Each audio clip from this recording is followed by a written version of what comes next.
दोस्तों नमस्कार। कांग्रेस नेता राहुल गांधी की नागरिकता के केस में कोर्ट से बहुत बड़ी खबर है। दरअसल इलाहाबाद हाई कोर्ट की लखनऊ बेंच में इस मामले को लेकर के सुनवाई की गई और फिर कोर्ट ने केंद्र सरकार को 10 दिन के अंदर अंदर राहुल गांधी की नागरिकता पर स्पष्ट रिपोर्ट पेश करने का फरमान जारी कर दिया है। कोर्ट ने सरकार से पूछा है कि राहुल गांधी भारत के नागरिक हैं या फिर नहीं। याचिका में राहुल गांधी की नागरिकता पर सवाल खड़ा किया गया है, जिससे उनकी लोकसभा सदस्यता भी खतरे में पड़ सकती है। गौर करने वाली बात दोस्तों यह है कि एक आरटीआई के जवाब ने तो जैसे राहुल गांधी के खिलाफ में कांग्रेस पार्टी के खिलाफ में बम ही फोड़ दिया हो। राहुल गांधी ने ब्रिटेन में भारतीय दूतावास से नॉन रेजिडेंट इंडियन यानी कि एनआरआई सर्टिफिकेट महज 10 दिनों के भीतर हासिल कर लिया। यह खुलासा दोस्तों न केवल उनकी भारतीय नागरिकता पर सवाल खड़े करता है, बल्कि उनकी लोकसभा सदस्यता को भी खतरे में डालता है। क्या ये वो समय है जब चुनाव आयोग और केंद्र सरकार को बड़ा कदम उठा करके राहुल गांधी की नागरिकता को रद्द करने की जरूरत है और उनकी वायनाड सीट से उन्हें बेदखल करने की जरूरत है।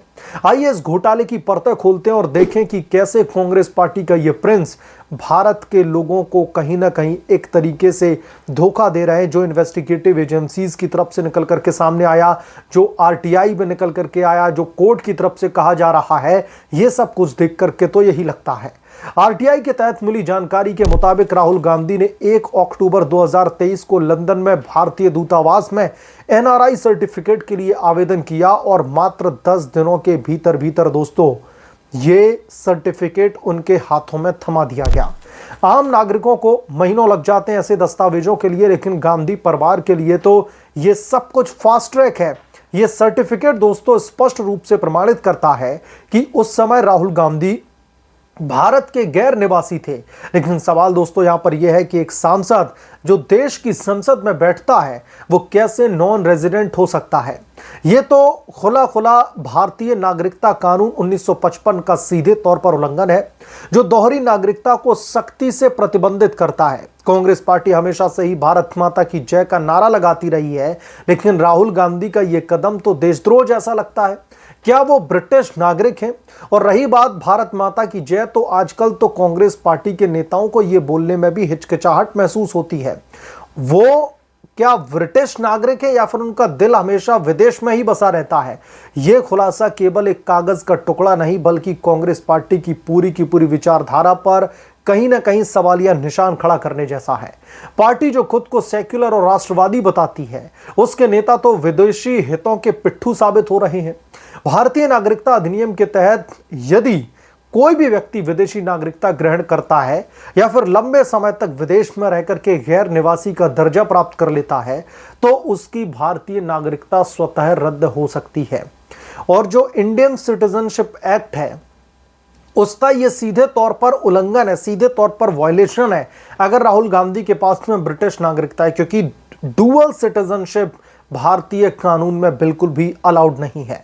राहुल गांधी का एनआरआई सर्टिफिकेट ठीक यही साबित करता है कि वो भारत के स्थायी निवासी नहीं है। केंद्र सरकार को अब बिना देर किए जांच शुरू करनी चाहिए।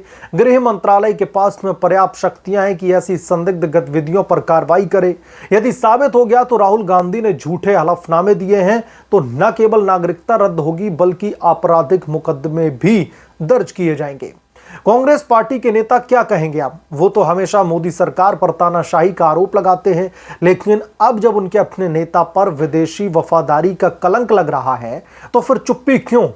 यह घोटाला सोनिया गांधी के समय से चल रहा है। फॉरेन फंडिंग का विस्तार लगता है।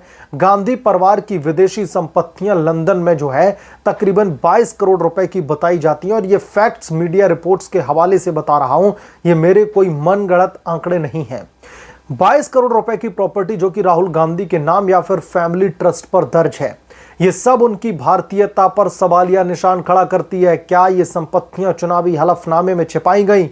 यदि हां, तो फिर ये सीधे तौर पर धोखाधड़ी है और राहुल गांधी की सांसदी सीधे खतरे में पड़ जाएगी। लोक प्रतिनिधित्व अधिनियम 1951 की धारा 3 जो दोस्तों है वो स्पष्ट कहती है कि सांसद बनने के लिए व्यक्ति को पूर्ण रूप से भारतीय नागरिक होना चाहिए, बिना किसी विदेशी वफादारी के।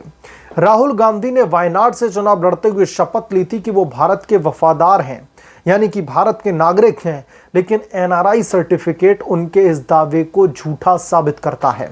इतना ही नहीं दोस्तों, विपक्षी दलों और भारतीय जनता पार्टी के नेताओं ने पहले ही मांग कर रखी है कि चुनाव आयोग राहुल गांधी के हलफनामे की जांच करे।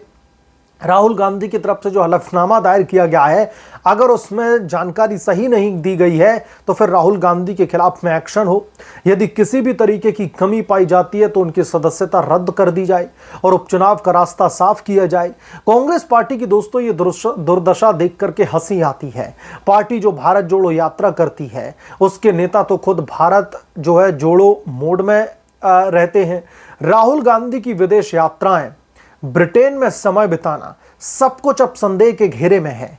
क्या कांग्रेस पार्टी अभी भी राहुल गांधी को अपना फ्यूचर लीडर मानती है या फिर यह परिवारवाद का अंतिम अध्याय है? जनता को दोस्तों अब आवाज उठानी चाहिए। ऐसे विदेशी प्रवृत्ति वाले नेता को संसद में स्थान जो है देने के बारे में मुझे लगता है कि अब वाकई में सोचने की जरूरत है।